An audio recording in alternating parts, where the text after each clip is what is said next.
Hi, it's Jeff Schofield from UK Plant Operators magazine, and today we're at Wolfkran in Sheffield. And for those of you who travel down the M1, you'll have seen on left hand side, right hand side, any number of cranes that have been here over the years. Now a Wolfkran site, as I say. Prior to that it was HTC, Harrington Tower Hire, and prior to that it was even a Hewden yard back in the day. So we've come here today to meet with Tom Allen, and Tom was the winner of the UK Plant Operators Tower Crane Operator of the Year back in last September over at the CITB National Construction College. Now Wolfkran and the CITB have got a long-standing relationship that goes back to 2004, and hundreds of crane operators have been trained by the CITB that are now at work either for Wolfkran or for others in the industry. And of course, Wolfkran's history. Wolfkran had been involved in cranes for over 170 years. It started back in 1854, a German business, German engineering, to the brand and monolith that they are today. So we're going to go over and meet Tom. We're going to have a quick chat with him, and we're even going to go up into the cab and see the world from Tom's perspective. Let's go and meet him. Hey Tom, good to see you again. Good to see you too, Jeff. It's been nearly a year, hasn't it? I mean, finals day of this year's competition is just next month, so just under a year ago. And we'll talk more about the campaign in a few minutes, but tell us a little about where you're working and what you're doing at the moment. So currently I'm based in Wolfkran Yard here in Sheffield. We mainly just work with sort of tower cranes, unloading and offloading them. So they would come in for a dismantle and then we'd unload them, and then they'd be out for erection as well. So it's a case of just preparing. We have fitters, electricians, tower crane operators. We all work as sort of one big team, prepare the crane, and then it goes out and gets erected. The lifting we do here is a lot more complex. We're working with big components, heavy lifts, so it requires a lot more attention to detail and obviously a lot more safety as well.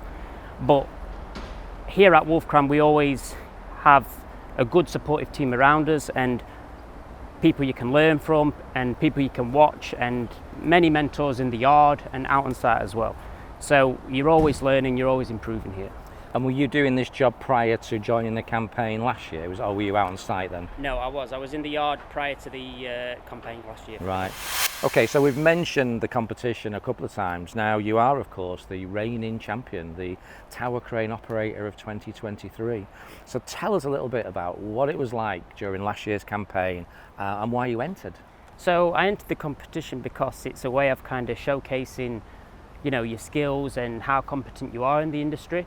You also get to meet a lot of kind of like-minded individuals at the event. So, whether or not that's if you're a business owner and you want to speak to other business owners there, or if you may be just an employee looking for work opportunities, there's something there for everyone, and we can all kind of get a gist of how good we are against sort of the best in the industry. It's interesting you say that, isn't it? Because I suppose you are, putting yourself up against other crane operators. What was the standard like? What were your fellow competitors? The standard was really, really good. Every operator did a really good job up there.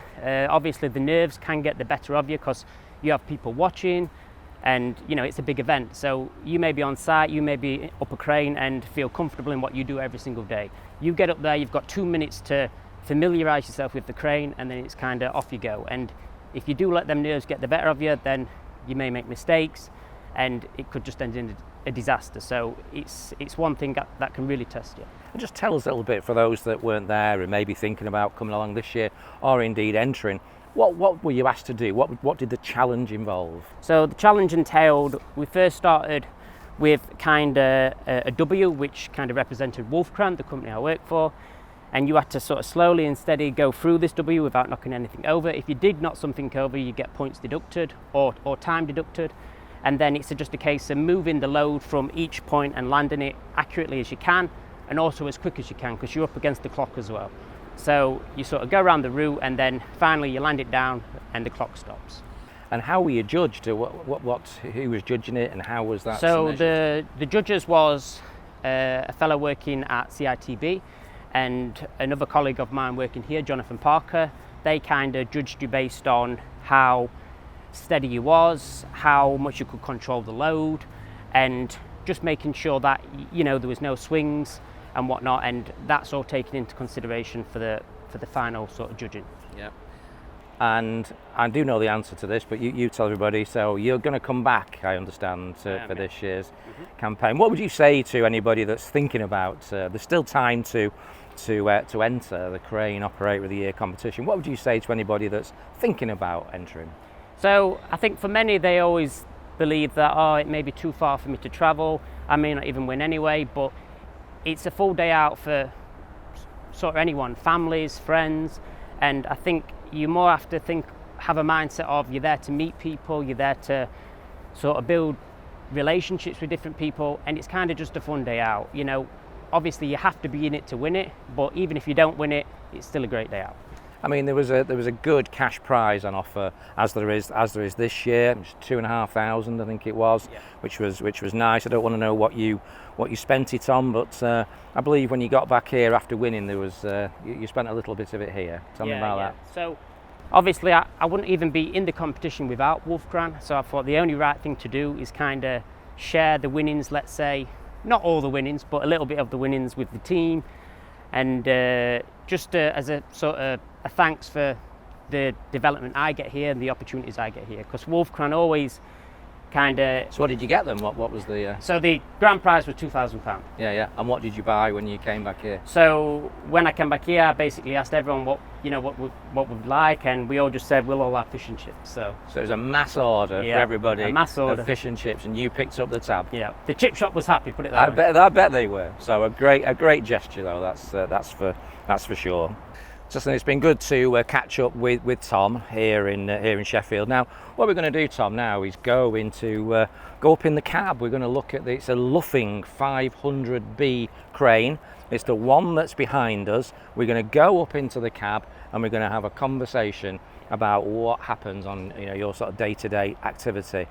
Now, in the truest Hollywood sort of spirit, the role of Jeff Schofield for this particular scene will in fact be replaced by Joe Schofield. So let's take Joe and Tom up into the cab and let's have an in-cab conversation. A bit? Yeah.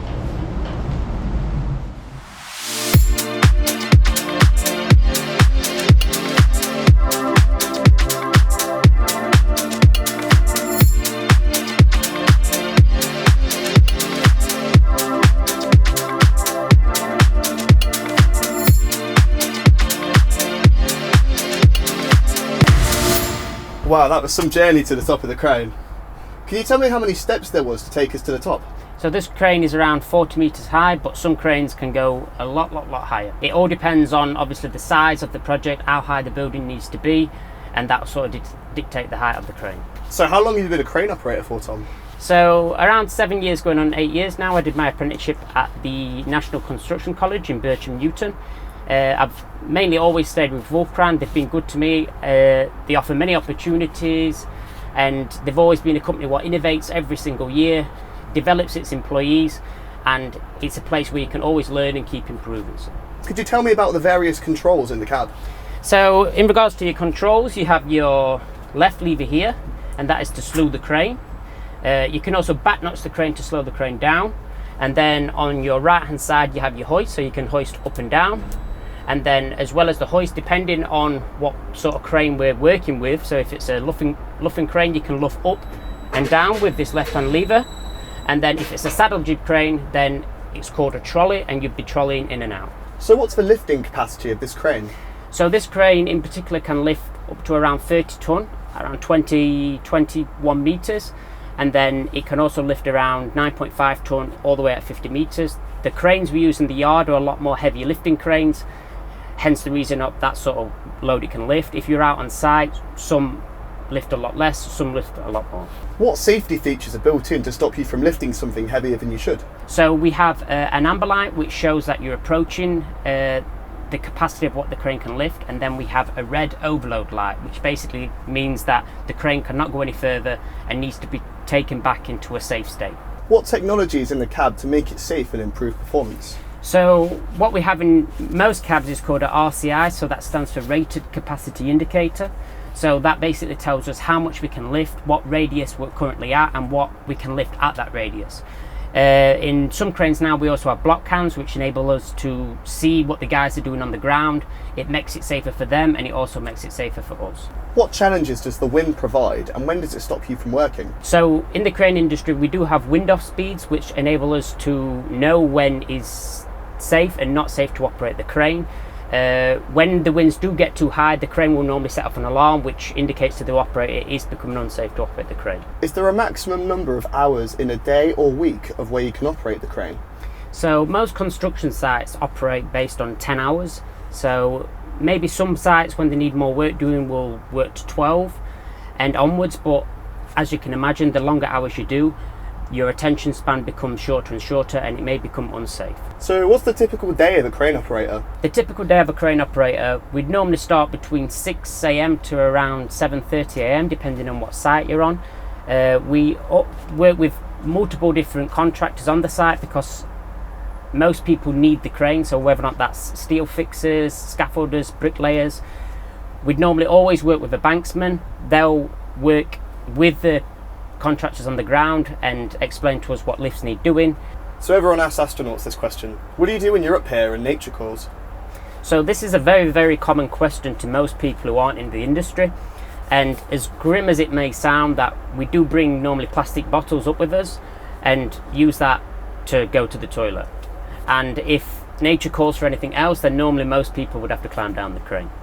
So what's the best thing about being a crane operator?